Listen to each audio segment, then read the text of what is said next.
we're switching gallery shows right now too in the Ucross Art Gallery. So it's been busy. We've had our snow days and our plowing days and our prep days, but it's good. What would you say is the greatest challenge out there during those winter months? Ucross is a bit remote, not overly remote, but a little tucked off to the side, and for a good reason, to give that peace and sanctuary. But being so remote, is snow a problem? It can be, but I think everyone comes to Ucross with that sense of adventure already. They are coming, often from areas, sometimes no familiarity with the West whatsoever. And the wind, the the snow, the ice, it's all part of the adventure. So they get used to it. Our biggest challenge is just making sure they feel, when roads are closed, they feel taken care of and not isolated, that we could get them to their studios and then get them back to the lodging and schoolhouse for dinner. So, we do have to, drive them around and make sure that the wind doesn't get them. When we're in the summertime or spring or fall, they ride bikes back and forth between studios and the schoolhouse where they eat. So in the winter, we don't want them on the road when it's negative 29. Yeah, a little slick out there. Yeah, sometimes I imagine the wind might blow a little bit out there as well, which is always it can be minus 40. That's right. And as long as the dead wind, you're good. It's that wind that just bites through everything. That's right. And it's as soon as you start walking, and they have to walk quite a bit to get to their studios. So that's the real challenge. But we have an incredible staff. And everyone on the staff, is giving rides and making sure the artists are taken care of. That's fantastic to hear. Now, you and I have spoken before on how you came to Ucross. Mm-hmm. Can you remind the public just real quick on why you chose this position? Sure, yeah. So I had been working in the nonprofit world, specifically nonprofit arts world, for 22 years.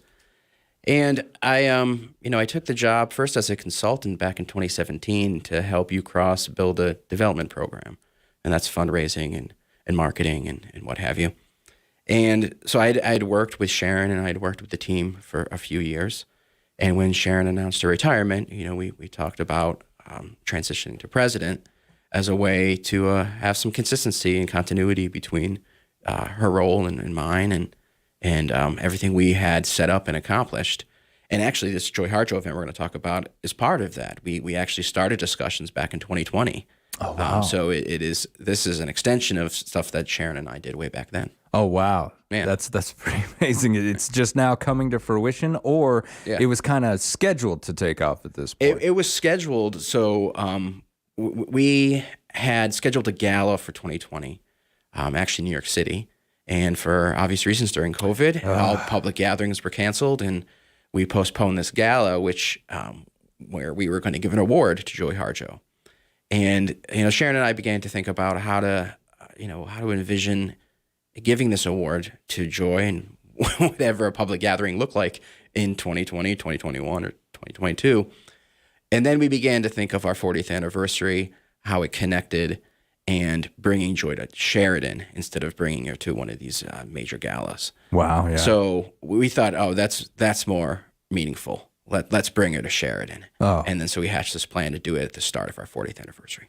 Now, is Ucross unique in that sanctuary for artists type of feel, or are there other nonprofits around the United States that do this as well? Yeah, there are quite a bit of nonprofit artist residency programs or artist communities around the country and around the world.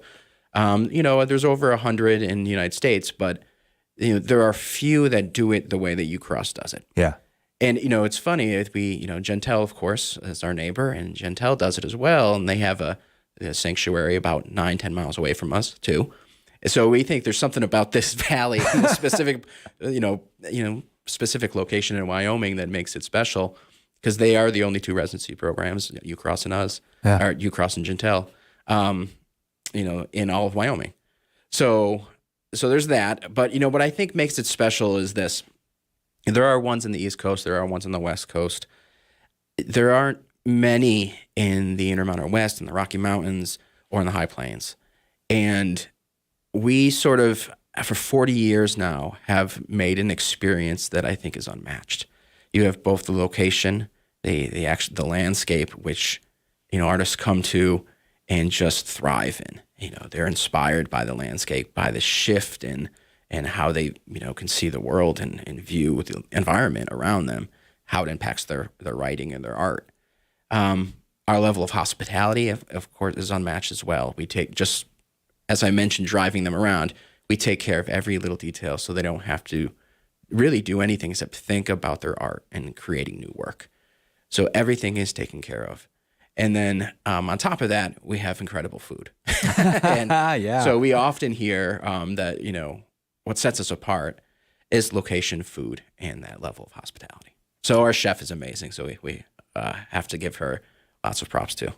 Now, I've stood out there a time or two, and I don't know how anyone can stand out there and just do a 360 and not feel. I don't even know how to describe it. But it is inspiration. It's awe. Sure. I mean, to truly stay in some place and feel a sense of awe is rare.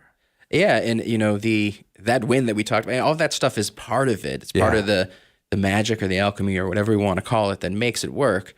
I do. You stand. Imagine coming from outside of an area of the West or outside of familiar landscape. We get used to being here. Yeah. But these artists are coming from major metropolitan areas or, urban centers. So when they come here, it is so different. And they're standing in the center of Ucross. There's these historic buildings from the 1880s that have been, preserved by Raymond Plank and the foundation for the ranch house, the gallery. There's these studios, state-of-the-art studios for their art. But among that, there's also, all these deer coming through. There are bald eagles flying overhead. There's the confluence of 3 creeks right there. There's the Bighorn Mountains behind them. There's high plains in front of them. All of it converges together. And I really do think that's why it's special right in that spot. Yeah. Not often, even when you're traveling around here, you don't have those 3 creeks coming together in a historic bird area or an important bird area. And, all this 20,000 acres of ranch land that's holistically practiced. So, it's special. I moved my wife out here from just outside of Minneapolis. Mm-hmm. And during her first initial visit, she was standing out in my yard looking up at the stars, which, she, of course, had seen. I mean, Minnesota's not that populated, but it was the quiet that she noticed. Yeah. And like you said, growing up here, for those of us who've kind of been in Wyoming our whole life, we tend to take that for granted. Yeah. The quiet, the dark, that's another one. Yeah. That we often get, just how dark it is. And it's just, they can see the sky. Yeah. Sometimes for the first time. But yeah, the quiet is certainly, and then, of course, the natural elements. My goodness, could you imagine coming out here for the first time and being like an adult where you could really kind of soak it all in, having that first great view of the sky at night. It kind of surprises me that there are individuals who miss that in the world. And so it's great to know that there are sanctuaries out there. Now, before I go on, I just real quick wanted to know, what is one of your fondest memories of your experiences out there so far? How has this place touched you? Yeah, so my fondest memories almost always have to do with being at the table with artists. So at night at 6:00, they get together. The chef presents the food to them, and they give her a standing ovation. Then they get their food, and they all sit around for the first time. They'd been in their studios all day, and they sit around and they talk about their, what they've been working on or whatever they want to talk about. Wow. So I get to join that every once in a while, about once a week, or if I'm traveling, once a month. But being able to talk to them about how they feel here now at Ucross, how their work is being influenced, how their work is coming along, challenges they're having, how they're connecting with their other artists, collaborations that are being built. Those are sort of my fondest memories, is talking to them one-on-one or one-on-9. Other than that, on a personal level, sometimes, just going for walks on the ranch and the residency program down by those creeks when no one's there, and just having some time to see that, nest of bald eagles and to watch them fish along the creek there, watch the light change. It's just amazing every day. The light is different, and it's glorious each time. What a beautiful, unique experience. And, I don't want to say you're lucky because you worked to get here, but you've earned that position where you can sit and speak with these amazingly talented individuals and see the newest of their projects and hear their process. I love having artists on the show and learning that. Sometimes they'll be holding an event and I'll get so enthralled in their process. I'll have to be like, okay, we better talk about what you're going to be doing. Yeah. But it's just something that I've always been fascinated with, how someone has that talent to be able to just see something or hear something, and from that brief experience, they'll be able to create something wholly unique, and yet about or around that subject that they saw or heard. Sure. And it's an amazing experience. Now, if I were to ask, I got to take a quick commercial break, but if I were to ask real quick what your greatest professional challenge out of Ucross has been so far, what would that be? It's fundraising. It always is fundraising, right? We need to raise the money to survive and, be sustainable for the next 40 years. So that is always on my mind, always a challenge. Yeah, and then comes the work, right? Yes. The real work of the whole thing. Yes. All right, when we come back, we're going to talk about an upcoming event that you really don't want to miss. More with Ucross President Bill Belcher right after this. This is Public Pulse on 930 KROE at 103.9 FM. Sheridan.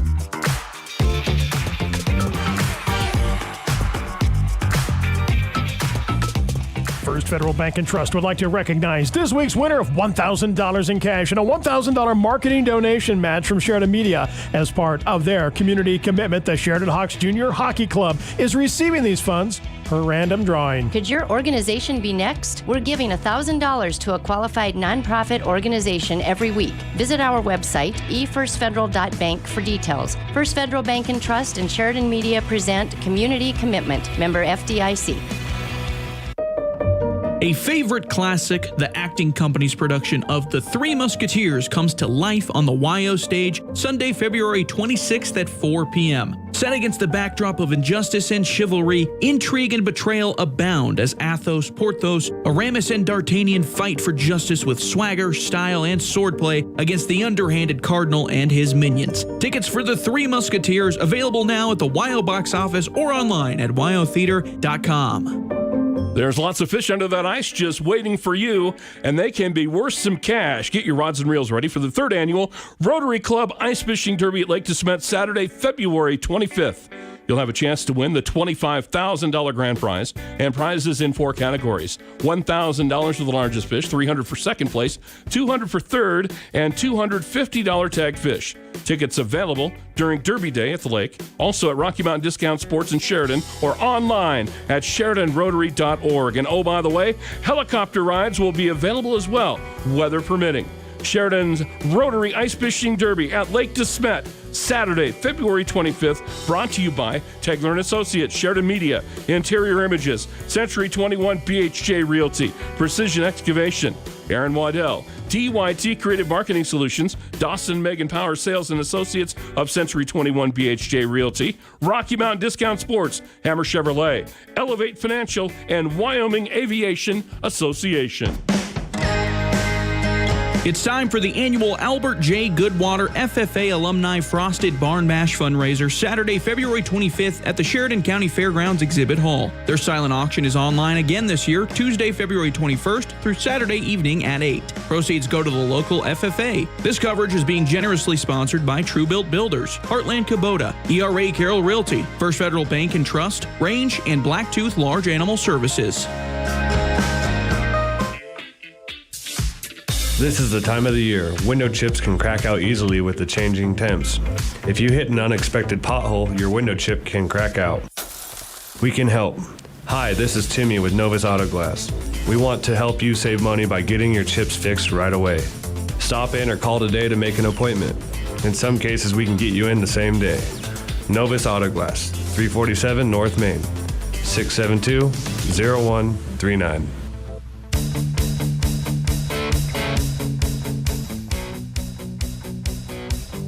Good morning and welcome back to Public Pulse, brought to you by our friends out there at First Federal Bank and Trust. I'm Floyd Whiting. This morning I'm speaking with Ucross President Bill Belcher. Ucross has played host to so many incredibly talented people since it opened its doors in 1981. The foundation shows no signs of slowing in that amazing tradition.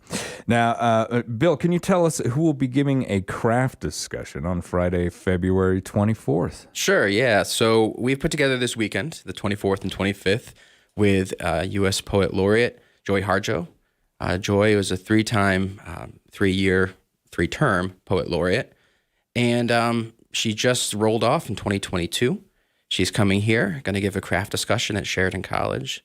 We've partnered with them so that it is open to the public and students and everyone. It's free. It's at noon on Friday the 24th.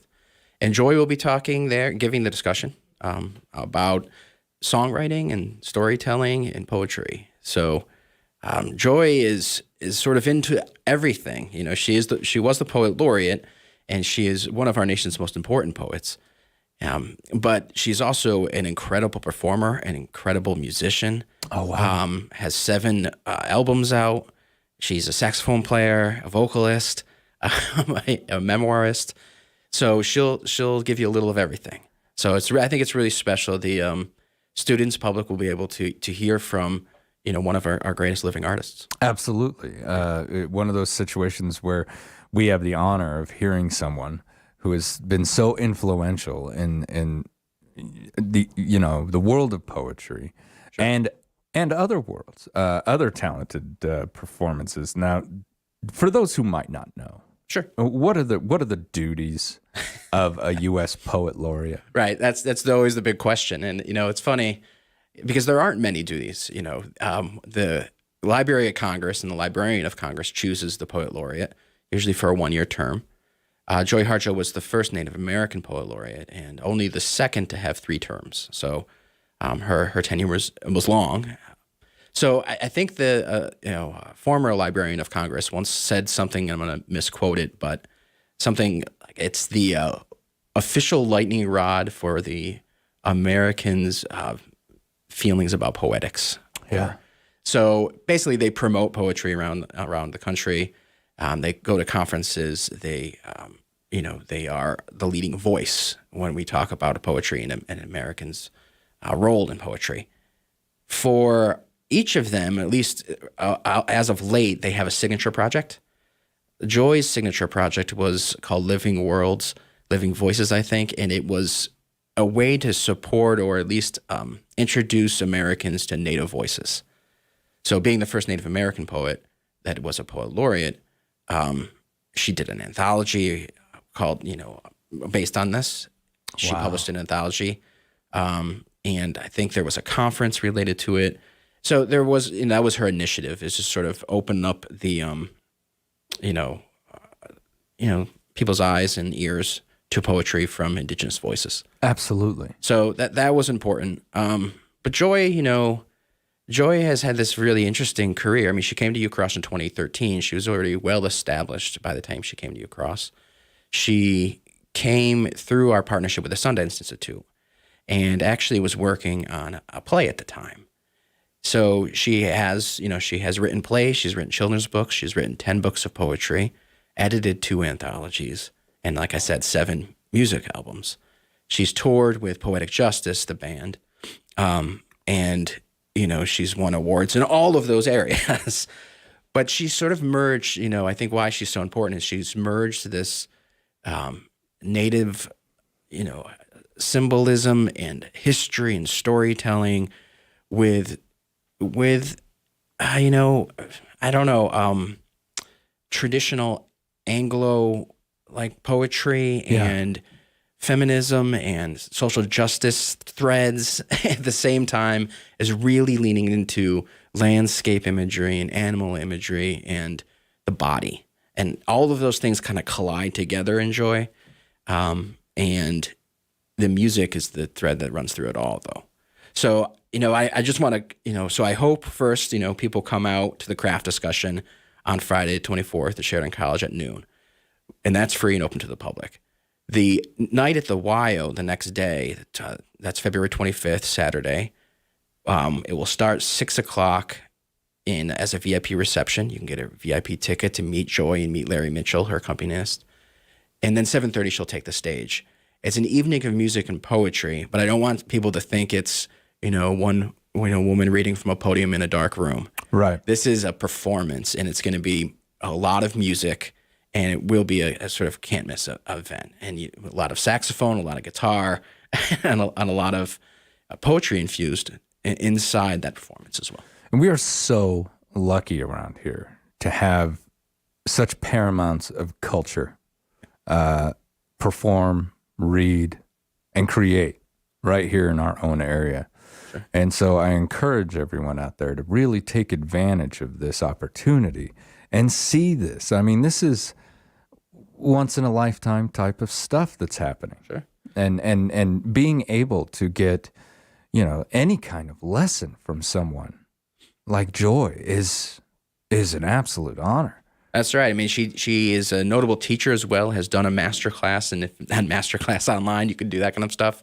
But this is one-on-one, and to see her in person, to hear it, to take a craft discussion with her, it really is, it's special, and we're glad we could bring and make it happen.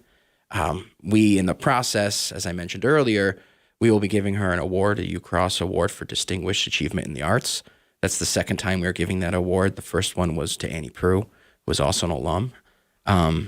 And we wanted to give this to Joy in 2020, and we postponed it to 2023. So we are happy to present that award to her. And of course, this is all the kickoff to our 40th anniversary year. This is the 40th anniversary of our residency program. So this is the big splash at the beginning. We hope everyone comes out and hears Joy. Absolutely.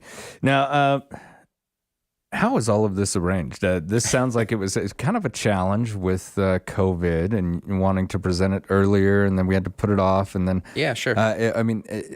How was all of it arranged? Yeah, so we've been planning it for a long time. About after we postponed and tried to figure out a new date and decided, we definitely want to bring it to Sheridan. That's what we wanted to do. We began the process of talking to her and her people in about a year ago. So, and that was Sharon Dyneck and myself, and then we sort of settled on what the, that there would be a craft discussion, that she would also talk to the Native American group with Donovan Sprague at Sheridan College, and do this performance. So we settled on the basic format, and then it's just been, working logistics as we always do for our big events. We're used to doing these both here and all around the country. We do events in Houston and New York and LA as well. So we kind of are used to your team together. Knows what they're doing. We do. Our team knows what they're doing, and we've had a lot of time to do this one. So we've been gearing up. Now, one more time, if I could get those locations and times and dates from you on Yes. So Friday, February 24th at noon in Sheridan College's Whitney Center, room 234 to 236. That's the craft discussion with Joy Harjo. Open to the public, free. Students, everyone is invited to come to that. The next day, Saturday, that's February 25th, 6 p.m. starts a VIP reception if you buy a VIP ticket. 7:30 starts the main show in the YO. And that will be an evening of music and poetry. We'll have Joy Harjo and an accompanist, Larry Mitchell, who is a Grammy Award-winning producer, engineer, and performer himself. And you can get tickets there at you can get tickets at yotheater.com, or you can go to ucross.org and be redirected to get a ticket as well. All the VIP tickets and the main tickets, they all go to help fund the Ucross's 40th anniversary and to make sure that our artist residency program, is sustainable for years to come. So it's all going to a great cause to just keep this. That's right. Keep those artists coming Absolutely. here so that, in another 40 years, we'll have the next Joy Harjo here also performing in Sheridan. This is sort of, what's been accomplished in the 4 decades has been pretty amazing. So we're happy that we can do this, but we are a 501c3 nonprofit, and we do count on the help of our community, local, regional, and national, to help. Now, Bill, if there's artists listening out there right now who aspire to one day be at Ucross, what would you tell them? Yeah, I'd say go for it. You need to. We have 2 application cycles, and you can go to our website, ucross.org, to see what the guidelines are. We get about a little over 1,000 applications a year. We can accept about 70 of those. So it's hard, but we're always looking for emerging voices. Don't think because you're new or you're emerging or you're just starting out that you don't have a chance. It's not true. We do, we of course have always supported a mid-career and established artists as well, but most of these folks that are award winners that we name in our alumni roster, they came to us as emerging writers. They were writing stuff early at Ucross that then went on to win an Oscar or went on to win a Tony or went on to win a Pulitzer. So I do just urge you to keep Ucross on your list, to apply, check out our guidelines. We have a jury of 10 jurors who look at work, and they look at the work sample and they look at the project description. Those are the main things that drive a decision about whether someone is a good fit for Ucross and whether Ucross will help their work explode, I think. Bill, it has been an absolute pleasure, sir. Thank you for coming in here and speaking with us today. Anytime you want to return, please feel free. All right. Thanks for having me. All right. When we come back, we're going to speak with the Whitney Center for the Arts. This is Public Pulse on 930 KROE at 103.9 FM. Sheridan.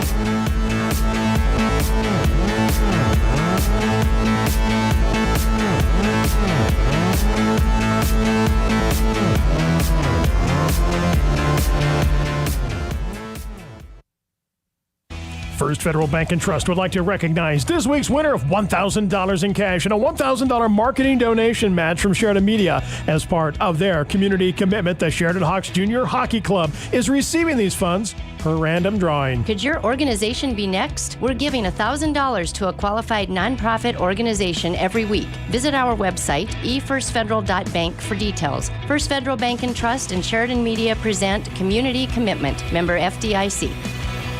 When the unexpected happens, you may wonder what's next. Champion Funeral Home can help you through this phase of life. They provide support and personal services while helping you create a meaningful tribute to your loved one.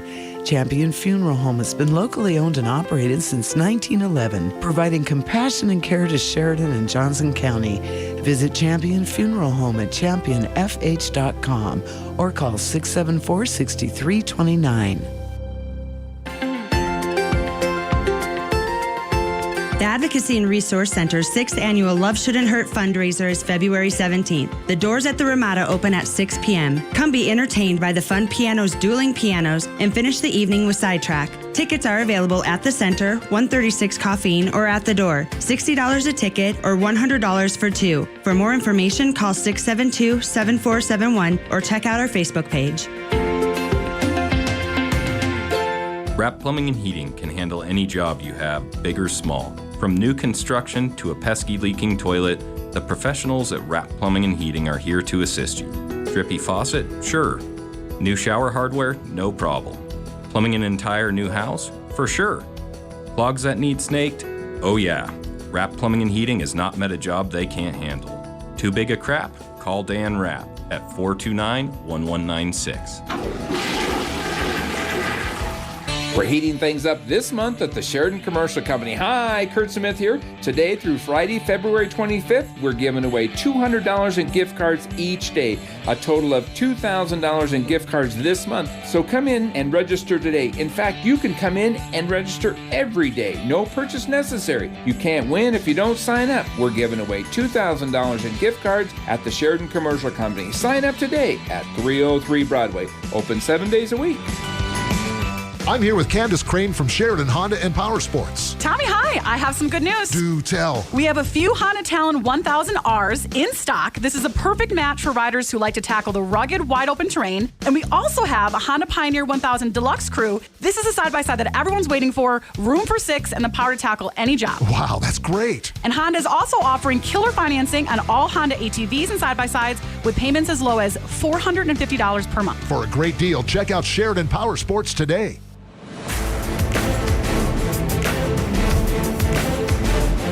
Good morning and welcome back to Public Pulse, brought to you by our friends out there at First Federal Bank and Trust. I'm Floyd Whiting. The arts at Sheridan College serves students in music, music technology, art administration, theater and dance, graphic design, and the visual arts. The multi-million-dollar Whitney Center for the Arts facility includes cutting-edge studios for performing, recording, sculpture, ceramics, painting, and drawing, and much more. My second guest this morning is creative director out there, Gina Felicia from the Whitney Center for the Arts. Good morning, Gina, and welcome to the show. Good morning. Thank you for having me. If I could get you to pull that mic just a little closer to you. Thank you very much, ma'am. Now, what type of performance did you study in school? Well, I studied musical theater, but I also studied classical music and opera. That's what I was sort of geared for, and my teachers wanted me to do. So I studied opera from about the age of 15 or 16 until about 18, 19. But I went and did a ton of musical theater in my hometown. I grew up in San Diego, California. Oh, wow. Yes, so it was a big city. And I grew up performing at the Moonlight Amphitheater in Vista, and it was so wonderful. And so the level of everything and the excellence really helped enrich me and prepare me to move to New York City at 18. So holy cow. I was crazy. I did that.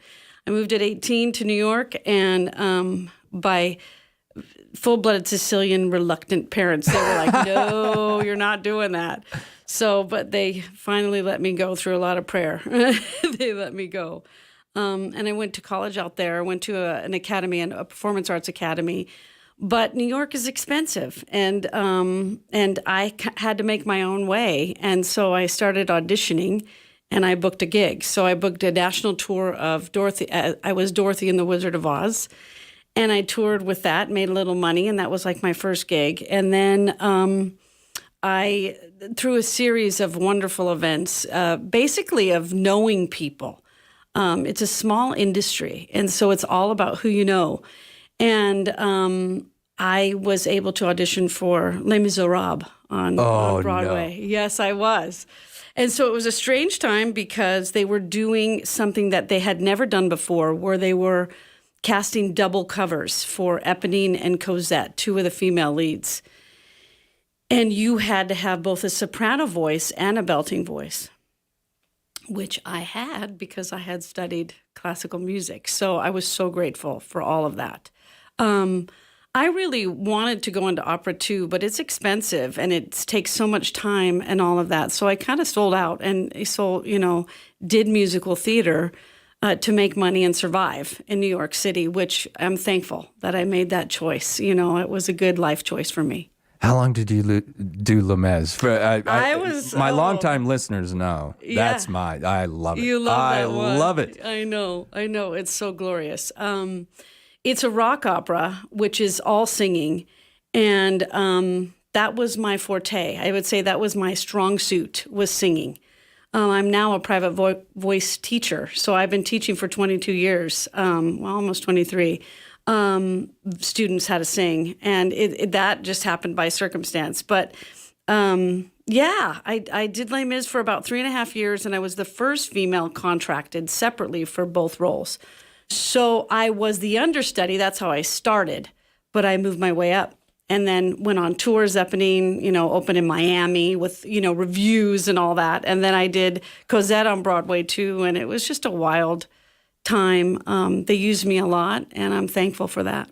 Looking back on that time in your life, I mean, the lights, the performances, the roar, what does it feel like now, kind of coming here to quiet little Sheridan, where you can share such a rich talent and history of performing. Tell me about that contrast in your life. Well, I lived in major cities. I lived in New York City for 7 years. I lived in Las Vegas. I lived in Arizona. I lived in, LA. I've lived in a lot of different cities. And the city has, much to offer in the way of food and culture and all of that. But I never really loved the big city. I always loved. So when I was in New York, I would come to Wyoming and feed elk just to get away from it all, just to take a week off. And I had a friend in Jackson Hole, and he would throw me the keys to his old Jeep and said, go. And I would come here sometimes by myself and just, take it all in. Decompress. And so, decompress. Yes, decompress from that energy. There's an energy. You put me in Las Vegas again, if I were to go visit, I would never want to sleep. I would go. So I really believe that there's a healing property in this space. I'm a proponent of Wyoming. I love it. I've been here. I've lived in Wyoming since 2012. And I raised my kids here. I did originally come out of the city of San Diego here for health reasons. That's why I moved, just sort of slow my roll and come here.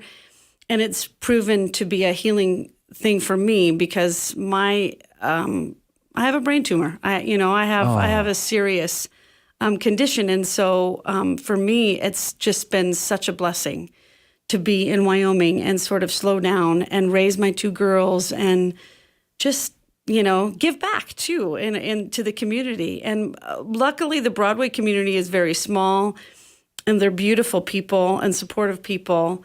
And they've kept in touch with me. I've kept in touch with them. I was doing 5 or 6 concerts a year and raising my kids and doing all of that and then teaching at the same time. So I've always been about cultivating performance arts. Right now, I have a real strong passion because I feel like art is so dark and depressing right now. Yeah. And I want to cultivate creative pods of kids, youth, to sort of change that.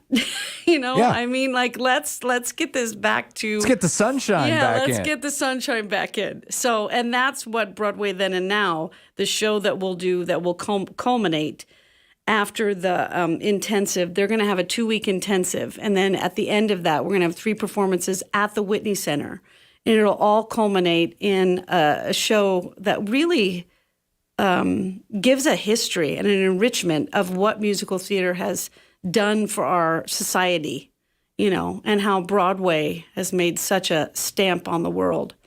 Now, Gina, for those who may not know, the word intensive, what is an intensive? Mm-hmm. It's highly focused. It's so from 9 in the morning till 9 at night, these students will be focused on performance arts. Wow. They will have rest, obviously, in between and, times of, just hanging out and creativity and all of that stuff. So they will get that as well. But it's also a time for them to mingle and meet real working professionals, to observe how they work and to observe what they do and then perform alongside of them. And in my experience, every time I've done this quite a bit, it raises the bar.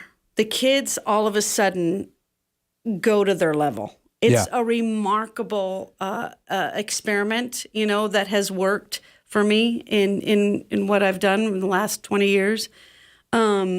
And I just wanted to bring that to Sheridan, and the college was just like the perfect vehicle. They were so open, so willing to sort of accept what I created as far as what suits our needs here.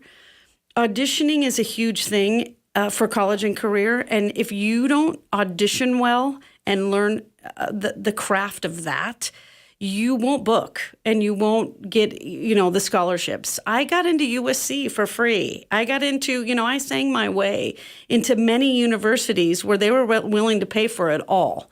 And I believe that our kids can do that too. We have a lot of talent here. Oh, amazing amount. We really do. And they just don't know some of the tricks of the trade. So I want to share that.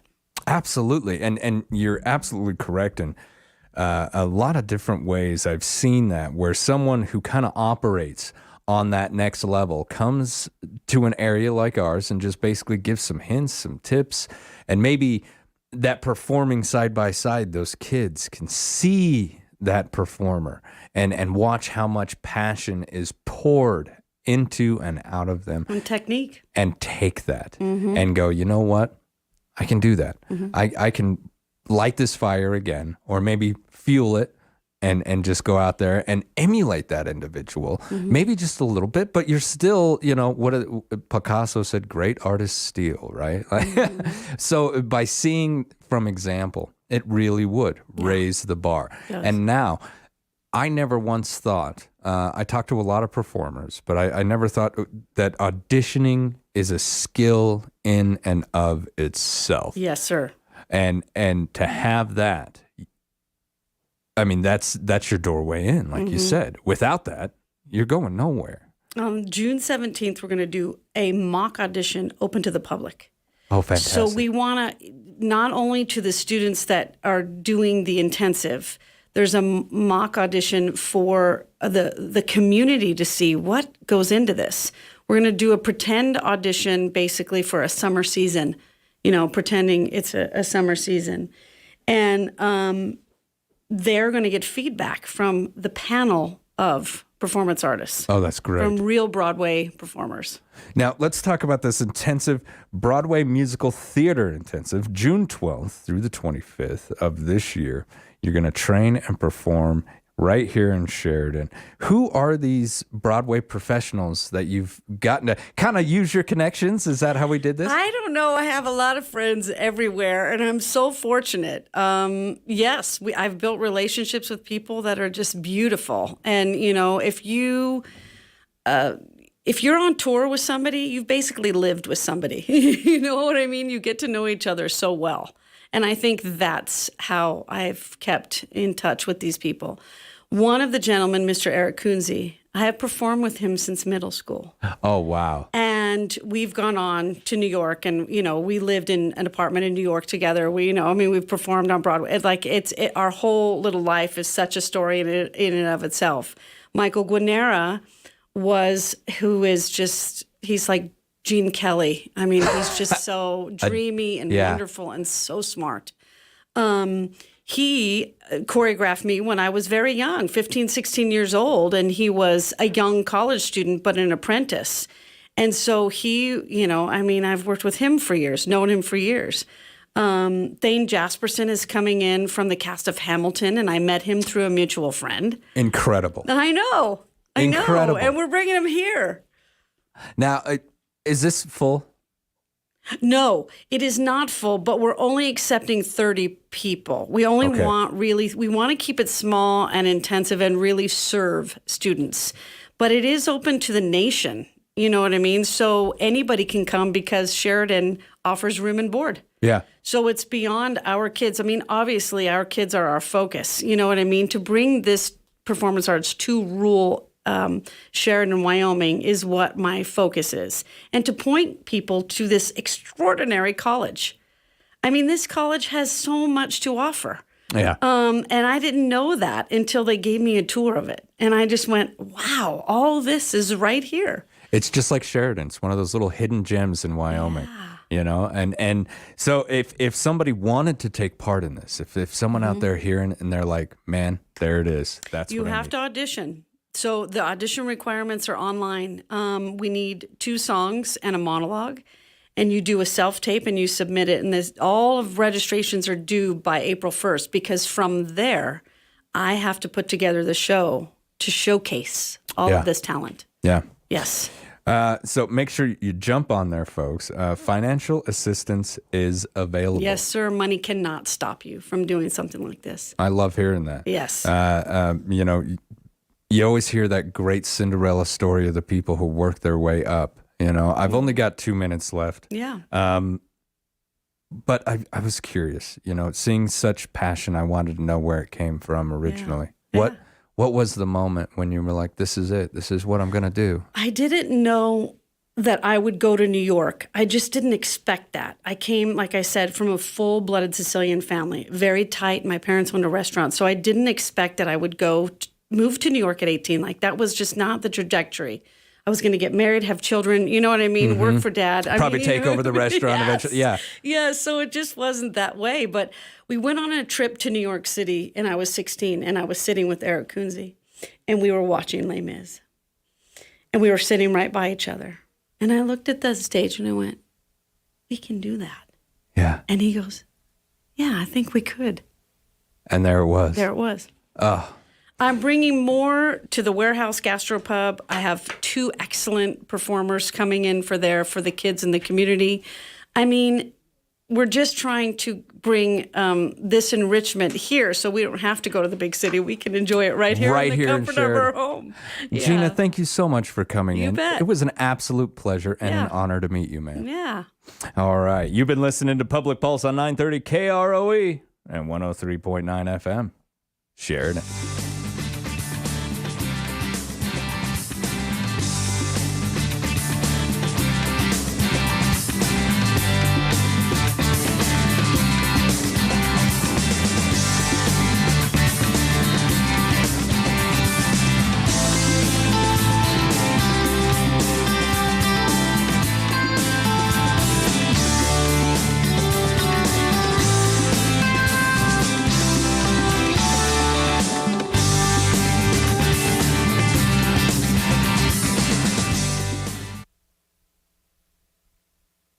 First Federal Bank and Trust would like to recognize this week's winner of $1,000 in cash and a $1,000 marketing donation match from Sheridan Media. As part of their community commitment, the Sheridan Hawks Junior Hockey Club is receiving these funds per random drawing. Could your organization be next? We're giving $1,000 to a qualified nonprofit organization every week. Visit our website, efirstfederal.bank, for details. First Federal Bank and Trust and Sheridan Media present Community Commitment, member FDIC. This Valentine's Day, treasure your significant other with a gift of fine jewelry that will be cherished forever. At Legacy Diamond & Gems, they have hundreds of choices of fine jewelry for men and women. The message, I love you, can be said in so many ways. Why not with a lifetime gift of fine jewelry from Legacy Diamond & Gems, where quality doesn't have to be expensive? Say I love you this Valentine's Day with Legacy Diamond & Gems, 11 North Main Street in downtown Sheridan. You know, back in the day, eggs and toilet paper were so plentiful that we used to throw them at the homes of our enemies. And the same goes today for your 4x4, side-by-side, and snowmobile. They're no longer able to be tuned up by you or fixed by you. And if